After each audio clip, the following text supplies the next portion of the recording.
정몽규 취임 후 보조금은 11년간 3배 늘었습니다. 정부 보조금은 연간 최소 110억 원 수준이며 스포츠 토토 등 복표 수익 연간 200억 원이 지원되고 있습니다.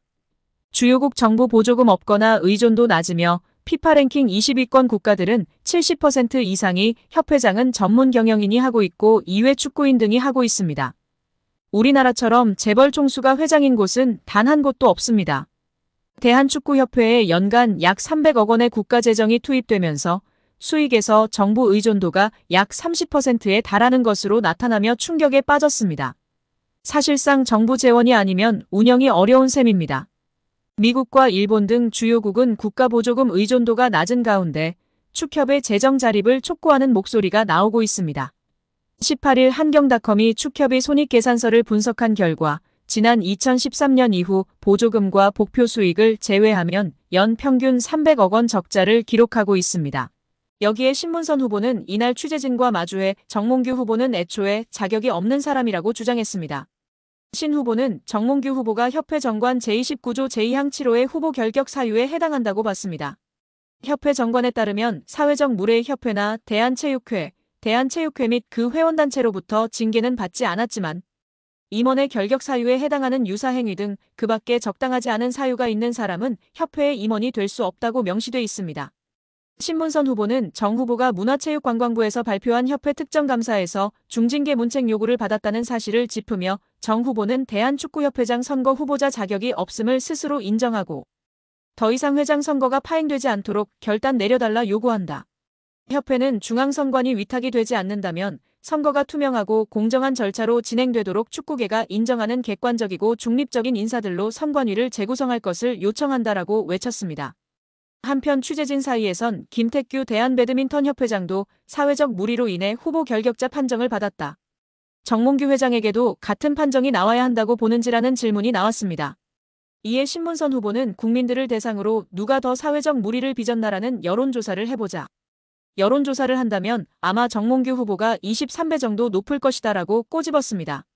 또 신문선 후보는 만약 정몽규 회장이 당선된다면 문체부가 승인할까라고 되물으며 결국 검찰 수사 과정까지도 치닫지 않겠느냐라는 생각이다.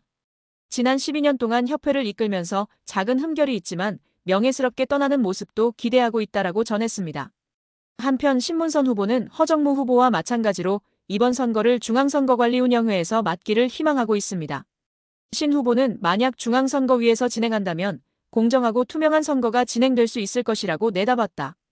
다만 위탁할 수 없는 돌발 상황이 발생한다면 어떻게 공정한 선거위를 새롭게 꾸밀지 검토 후 추가 입장을 밝히겠다고 예고했습니다. 여기에 대한축구협회가 신청한 특정감사 재심의가 기각됐습니다. 이에 따른 감사 후폭풍이 시작될 것으로 보입니다.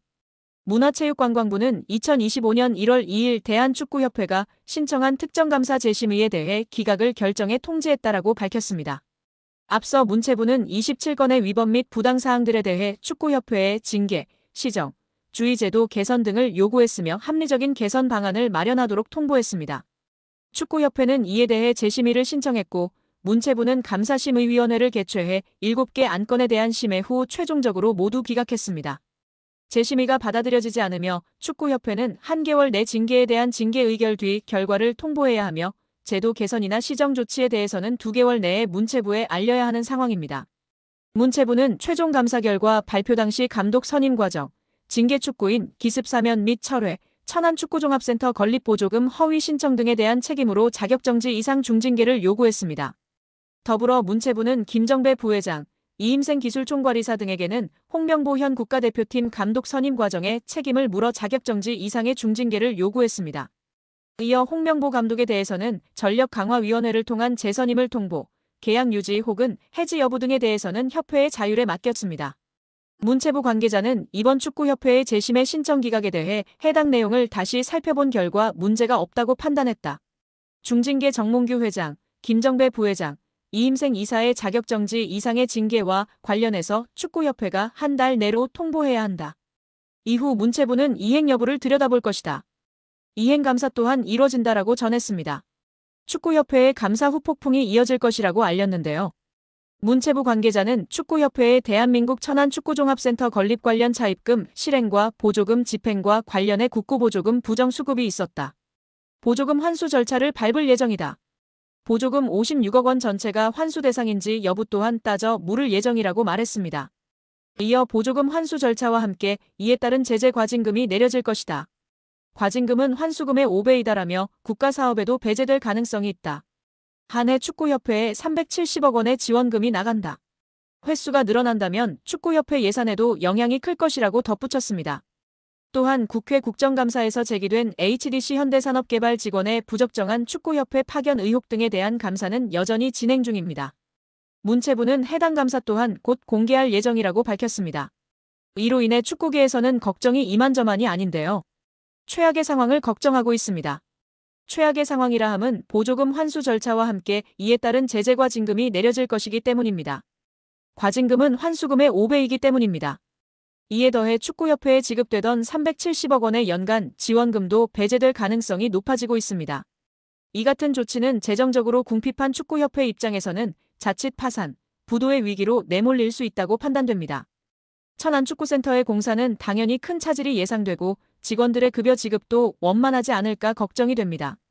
박문성 축구해설위원이 정몽규 대한축구협회 회장을 비판했습니다. 박 해설위원이 27일 MBC 라디오 뉴스 하이킥에 출연해 정 회장에게 직격탄을 날렸는데요.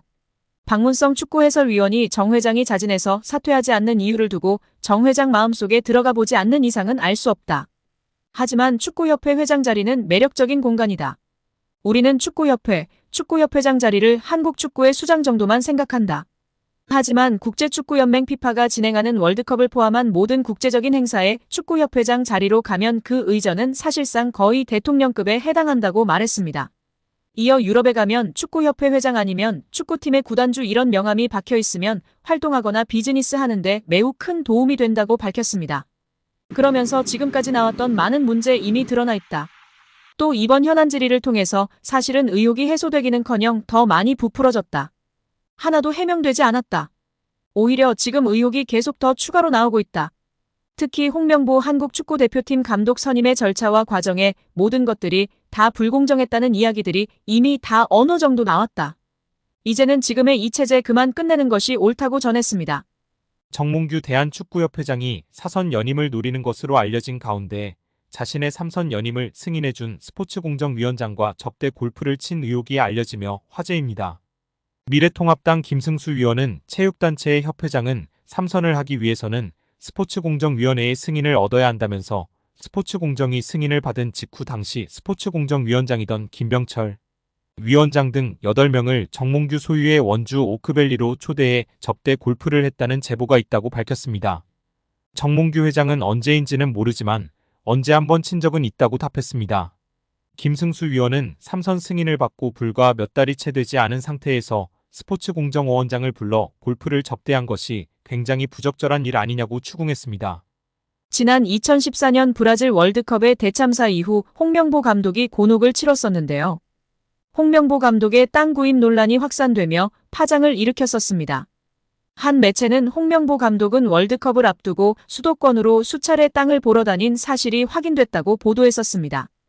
홍명보 감독이 땅을 사들인 곳은 한국판 비버리 힐스라고 불리는 신흥 부촌인 분당구 은중동에 위치한 땅이며 78.35평을 11억에 구입한 것으로 알려졌었는데요. 은중동은 한국판 비버리 힐스라 불리는 신흥 부촌으로 특히 서울 강남권과 곧바로 연결되는 경부고속도로를 탈 수 있어 기업인들의 새로운 둥지로 떠올랐던 곳입니다. 이 지역에는 현재 배우 신하균, 권상우, 김보성, 방송인 김영철 등이 거주하고 있으며 한 부동산 관계자는 이미숙, 신혜라, 최민수 등도 집을 알아보러 왔었다고 밝혔었습니다. 은중동 인근 복수의 부동산 중개업소 등에 따르면 홍명보 감독은 이곳의 토지를 사기 위해 4월 초부터 가족들과 함께 수차례 현장을 찾았었다고 알려졌었습니다. 홍 감독은 대표팀 엔트리 발표 약 3주 전인 지난 4월 18일 토지 대금의 11억 원 가운데 10%인 1억 1천만 원으로 계약했고 대표팀 소집과 훈련이 동시에 진행되던 지난 5월 15일에 최종 계약을 한 것으로 전해졌었습니다. 축구계 한 인사는 대개 감독이 큰 대회를 앞두고는 개인적인 부분에 신경 쓸 겨를이 없다. 홍 감독이 토지를 매입했다는 게 사실이라면 적절하지 못한 처신으로 논란이 될 것 같다고 말한 것으로 알려졌었습니다. 또한 축구협회 관계자는 만약 토지 매입 등 움직였다 하더라도 개인적인 문제로서 협회 차원에서는 멘트할 입장이 아니다고 밝히기도 했었습니다. 이에 다시금 홍명보 사태에 축구팬들과 국민들의 분노가 들끓으며 냉담한 반응이 이어지고 있습니다. 우리나라의 수많은 부동산 사기꾼들 뭐하고 있냐? 홍명보한테 집결해라. 억울한 피해자들 만들지 않고 땅명보에게 가서 돈 좀 뜯어내라. 이번에 땅명보는 어디로 땅 보러 다닐까? 돈도 많은 놈이 또 30억 받고 잘났다 정말. 등의 반응을 보이고 있습니다.